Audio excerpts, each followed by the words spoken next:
Welcome to this Flipdish tutorial on how to configure your store's seating plan for our customers using our QR code order and pay technology.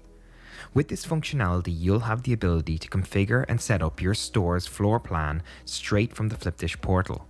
You will also be able to set up location areas such as indoor, outdoor, upstairs, beer garden, and so on.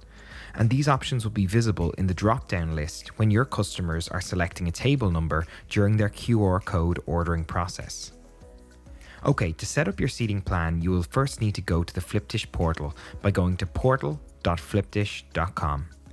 Then go to the store settings on the left-hand side of the page. Open the store that you would like to add or configure tables to. In the sub-navigation towards the bottom of the page, you will see Table Settings. In this section, you can create New Section of Tables. All tables must belong to a section, whether that be indoor, outdoor, upstairs, or anything of your choosing. Then give your section a valid name. Select how many tables you want to create.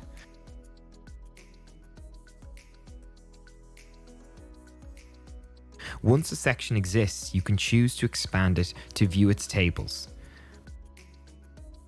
Tables can be removed or given user-friendly names by clicking on the pencil or trash can icons, respectively. Once tables are configured, they'll automatically be available for your customers who are placing QR code orders. As you can see here on this test store, you can easily delete a section by clicking on the three dots beside the expand arrow and then clicking Delete Section. And that's it. However, if you have any questions, please reach out to us on help@flipdish.com. Thanks for watching.